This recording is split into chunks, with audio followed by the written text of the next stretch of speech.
Olá, tudo bem? Vamos para mais um estudo? Hoje nós vamos conversar um pouco sobre Daniel 5. Nós já vimos aí nos 4 primeiros capítulos de Daniel, nós envolvia Nabucodonosor, né, e o próprio Daniel.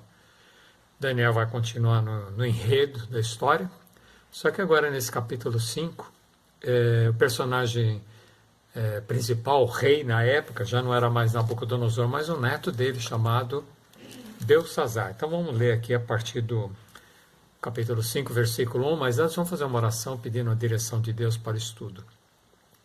Senhor nosso Deus e Pai, queremos te agradecer pelos teus cuidados, pela tua proteção, por estar guardando a cada um de nós e também obrigado por esta oportunidade que nós temos de estarmos aqui para aprender um pouco mais da tua palavra. Pedimos que teu Santo Espírito possa iluminar a nossa mente, dar-nos sabedoria dos altos céus e que aquilo que nós falarmos aqui seja para o nosso crescimento espiritual e para a honra e glória do teu santo nome. Nós pedimos estas bênçãos agradecidos em nome de Jesus. Amém. Muito bem, então vamos lá. Capítulo 5, versículo 1, começa assim. O rei Belsazar deu um grande banquete a 1000 dos seus grandes e bebeu vinho na presença dos 1000. Já dá para imaginar que tipo de festa que era. Provavelmente orgia, bebedeira, né? E ele não era bem o rei de Babilônia, apesar de que está chamando ele de rei. A gente vai ver que ele era, na realidade, ele dividia com o pai dele o reinado. Enquanto o pai dele estava numa guerra com os medo-persas, o pai dele chamava Nabonidos. Nabonidos veio depois de Nabucodonosor, com a morte de Nabucodonosor, Nabonidos assumiu, e como Nabonidos estava numa batalha contra os medo-persas, seu filho Belsazar ocupava o trono, mas ele não era o principal rei. O principal rei era Nabonido.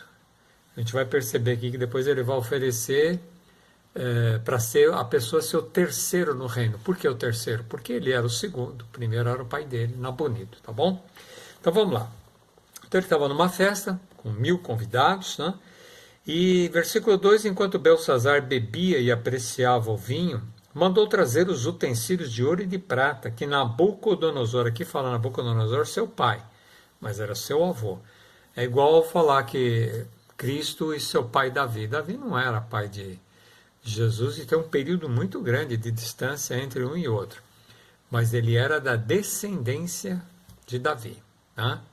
Então ele estava na árvore genealógica de Davi, Jesus entrou lá. Por isso falava Davi, que Davi era o pai de Jesus. Mas a gente sabe que o pai de Jesus era o Espírito Santo. José era um pai adotivo. José não gerou de Jesus, quem gerou foi o Espírito Santo. Então José era um pai adotivo de Jesus, tudo bem? Então vamos continuar. Então ele mandou buscar os utensílios de ouro e de prata que Nabucodonosor, seu pai, tirara no templo que estava em Jerusalém, para que neles bebessem o rei e seus grandes, as suas mulheres e concubinas. Quer dizer, estavam as esposas, concubinas, estava tudo ali. Imagina a festa e a orgia que estava ocorrendo, né? Então trouxeram os utensílios de ouro que foram tirados do templo da casa de Deus, percebe que está repetindo aqui 2 vezes, que estava em Jerusalém, e beberam neles o rei, os seus grandes e as suas mulheres e concubinas. Beberam vinho, deram louvores aos seus deuses, de ouro, de prata, de bronze, de ferro, de madeira, de pedra. Então, só para a gente sintonizar, 70 anos antes, mais ou menos, né, Nabucodonosor tinha conquistado Jerusalém e destruído o templo, e trouxe tudo que ele pôde trazer, todos os utensílios que ele achou lá de ouro, de prata, de bronze, derreteu até paredes para trazer o ouro todo que tinha lá, né? Era o templo de Salomão, que ele acabou destruindo. Então, tinham muitas riquezas. E nesses 70 anos, interessante que Nabucodonosor não se preocupou em mexer com esses utensílios. Deixou lá na casa do Deus dele, né, no templo do Deus dele, mas não mexeu com isso. Depois Nabonido, que se não me falha a memória era genro de Nabucodonosor, né, era casado com a filha de Nabucodonosor, também não mexeu com isso. Agora, esse rapaz aqui, Belsazar, era novo, devia ter em torno de uns 30 anos, mais ou menos, né? resolveu de dar a festa. Interessante que a gente vê que na Bíblia inteira só fala dele nisso aqui, nessa festa. Foi o primeiro grande ato dele, primeiro e último. A gente já vai ver que foi o primeiro e o último. Então, continuando aqui, eles trouxeram então todos os objetos, as taças que eram usadas no templo de Deus, no serviço de adoração ao Senhor, eles usaram para beber, né? E no versículo 5, no mesmo instante, quer dizer, quando eles estavam no meio dessa orgia, dessa bebedeira, usando agora os objetos que pertenciam ao templo de Deus, né? No mesmo instante apareceram os dedos de mão de homem e escreviam defronte do candeeiro, na caiadura da parede do palácio real, e o rei viu os dedos que estavam escrevendo. Que cena, hein? Uma mão apareceu.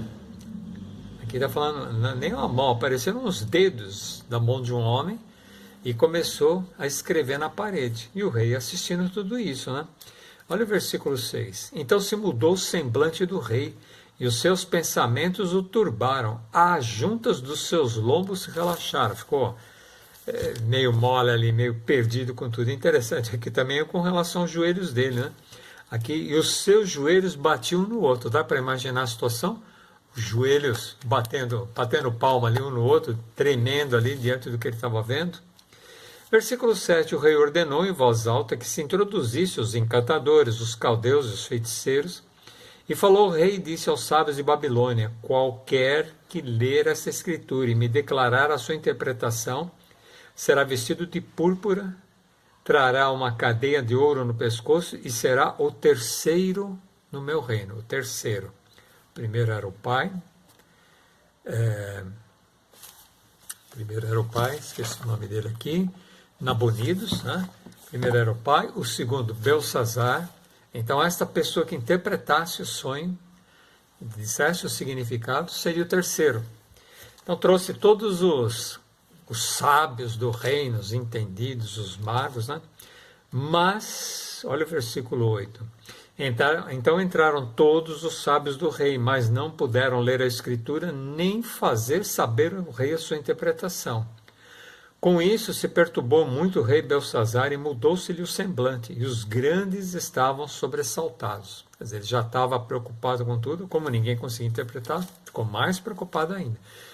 Outra coisa interessante é que já tinha acontecido com Nabucodonosor, e ele sabia, porque Nabucodonosor era o avô dele. Ele não deve ter presenciado essas situações, mas ele ficou sabendo do que aconteceu, né? Quando foi do sonho da estátua de Nabucodonosor, também ele trouxe os magos, os caldeus, os feiticeiros, trouxe todo mundo lá e ninguém conseguiu nem saber o sonho nem interpretar. Agora vem ele fazer a mesma coisa e mesmo sucesso. Então a gente descobre o quê? Para que servem esses magos, adivinhos, feiticeiros? Para nada. Isso é enrolação. E duro que muita gente acredita neles, né? Vão ler futuro, astrólogos, vão ler o que os astros dizem a respeito do meu dia hoje. Ficam pesquisando essas coisas, não tem serventia nenhuma. Não sabem nada, né? Tadinho, não sabem nem nada. Versículo 10. A rainha mãe, a mãe de Belsazar, não é? A filha de Nabucodonosor, por causa do que havia acontecido ao rei e aos seus grandes, entrou na casa do banquete e disse: ó rei, vive eternamente, não se turbe os teus pensamentos, nem se mude o teu semblante. Por que está preocupado? Há no teu reino um homem que tem o espírito dos deuses santos. Uau, olha que referência boa, hein? Tem o espírito dos deuses santos. Nos dias de teu pai se achou nele luz, inteligência e sabedoria, como a sabedoria dos deuses. E teu pai, o rei Nabucodonosor, sim, teu pai, ó rei, o constituiu chefe dos magos, dos encantadores, dos caldeus e dos feiticeiros. Quer dizer, ele mandou chamar todo mundo, mas provavelmente pela idade de Daniel. Daniel estaria a essa altura aí com uns 85 anos, mais ou menos, né?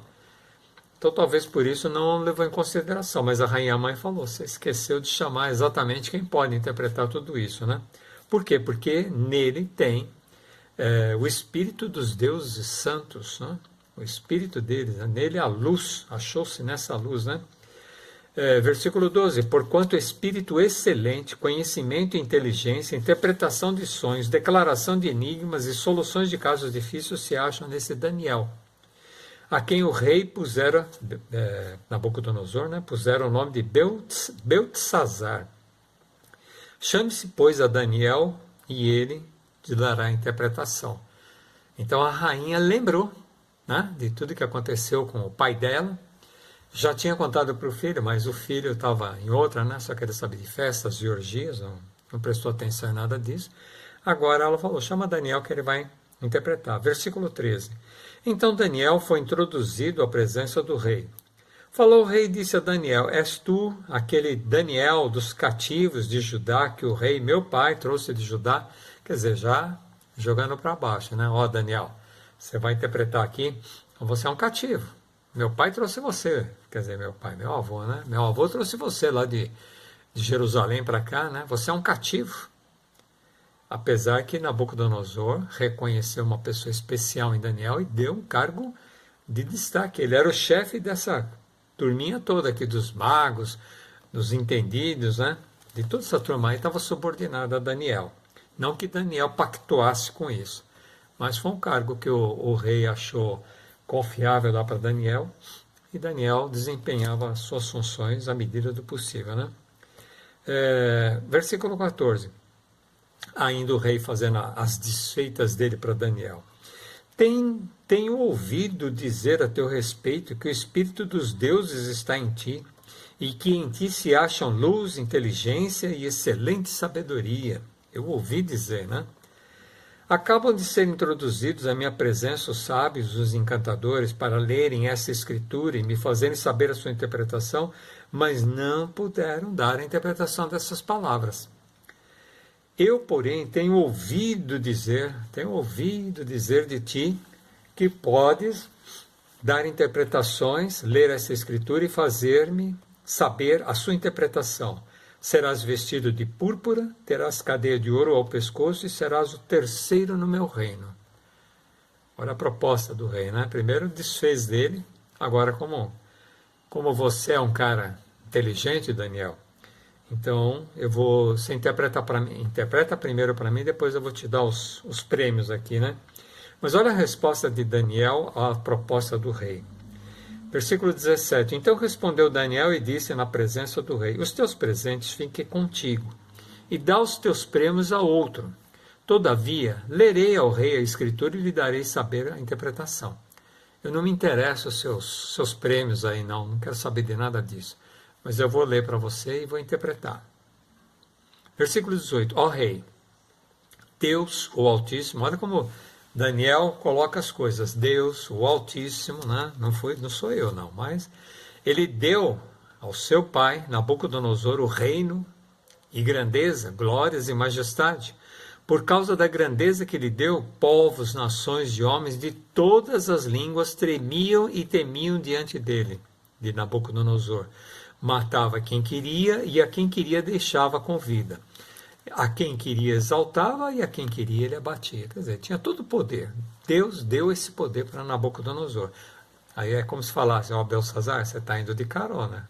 Poder Deus deu para o seu pai, para o seu avô, melhor dizendo, Não foi para você, não. Você está aí de gaiato ocupando o trono. Versículo 40. Quando, porém, seu coração se elevou e seu espírito se tornou soberbo e arrogante, foi derribado do seu trono real e passou dele a sua glória.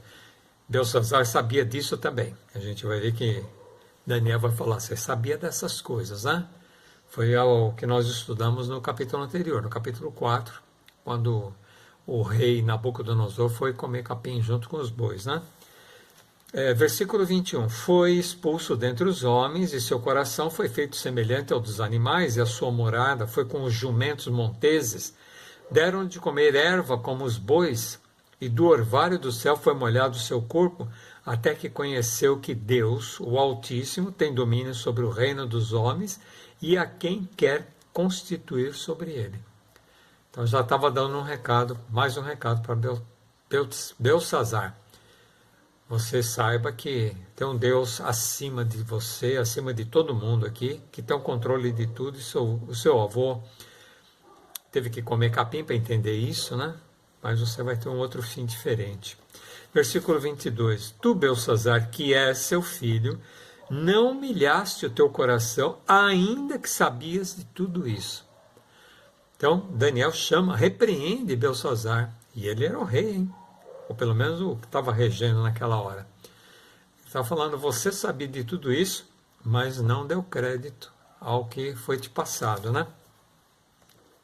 E te levantastes contra o Senhor do céu, pois foram trazidos os utensílios da casa do Senhor, da casa dele, perante ti, e tu e os teus grandes, e as tuas mulheres, e as tuas concubinas, bebestes vinho neles. Além disso, deste louvores aos deuses de prata, de ouro, de bronze, de ferro, de madeira e de pedra, que não veem, não ouvem, nem sabem de nada. Mas a Deus, em cuja mão está a tua vida e todos os teus caminhos, a Ele não glorificastes. Quer dizer, você fica cultuando, né, glorificando deuses de pedra, de ouro, de madeira. Você está cultuando as pessoas, mas o Deus em quem está na mão de quem está a tua vida, você ainda ridicularizou, trazendo os objetos do templo dele para a sua orgia, para a sua festa, sua orgia. Versículo 24. Então da parte dele foi enviada aquela mão que traçou essa escultura. Esta, pois, é a escritura que se traçou. Mene, Mene, Tekel e Parsim. Algumas versões vão falar Ufarsim, né? Esta é a interpretação daquilo. Mene significa, contou Deus o teu reino e deu cabo dele. Acabou o teu reino. Tekel, pesado fostes na balança e achado em falta. E ele já deu até o motivo que ele foi achado em falta. Além de não fazer nada que fosse útil, ainda foi fazer uma festa, foi buscar os utensílios de Deus para a festa dele, né? E a última palavra, Pérez. Dividido foi o teu reino e dado aos medos e aos persas. O pai dele tinha saído para ir combater os medo-persas numa outra região, numa batalha. Só que os medo-persas estavam vindo para aqui, para a Babilônia, né, para conquistá-la. Então, provavelmente, a essa altura já tinham derrotado Nabopolar, né? Deixa eu ver se eu não errei o nome dele de novo aqui. Nabonidos, né? Provavelmente já tinha derrotado Nabonidos. E agora estavam vindo, já estavam cercando Babilônia. O rei, por exemplo, Belsazzar, no mínimo, achou que ele estava tranquilo, porque os muros eram grossos, eram fortes, tinha as guardas colocados lá nas mais diferentes locais de plantão. Só que os guardas também estavam participando da festa, também estavam alcoolizados. Ninguém abriu o portão para eles. Mas vamos continuar mais um pouco aqui. Versículo 29. Então mandou Belsazzar que vestissem Daniel de púrpura e lhe pusessem cadeia de ouro ao pescoço e proclamassem que passaria a ser o terceiro no governo de seu reino. Naquela mesma noite foi morto Belsazzar, rei dos caldeus, e Dario o Medo, com cerca de 62 anos, se apoderou do seu reino. Interessante que ele estava se sentindo seguro demais, ali tranquilo. Enquanto o pai foi para a guerra, ele ficou com uma parte do exército, e dando as festas dele, quer dizer, aqueles jovens alienados que nem se tocam do que pode estar acontecendo, né? Enquanto isso, os medo-persas já estavam ali, junto aos muros de Babilônia, e eles fizeram um desvio no rio que atravessava a Babilônia e entraram pelo leito do rio na cidade. Não estava guarnecida, os soldados estavam alcoolizados, espalhados aí pela cidade, então ficou fácil. Mas é interessante que Deus deu uma resposta muito rápida. Nós vimos lá no capítulo 4 que Daniel interpretou o sonho para o rei Nabucodonosor e ele ainda teve 1 ano para pensar no assunto, mas não se arrependeu e acabou tendo um comportamento igual ao de um animal. Agora com Belsazzar foi diferente. Belsazzar já sabia dessas histórias, sabia do que tinha acontecido, não deu a mínima para isso, e o julgamento dele foi mais rápido. Então ele viu aquela mão escrevendo, Daniel veio e interpretou para ele, disse o significado daquelas palavras, avisou que o reino dele tinha passado, que ele tinha sido pesado e achado em falta, e que o reino dele tinha sido dividido, que seria dividido entre os medos e persas. Quer dizer, Deus já deu como certo isso aí, e foi exatamente o que aconteceu naquela mesma noite. Naquela mesma noite, os medo-persas invadiram Babilônia e Belsazar foi morto. A gente consegue tirar algumas lições para a gente. A gente não pode brincar com as coisas de Deus. Achar que, não tem nada a ver, eu não acredito, então para mim não vai fazer sentido nenhum.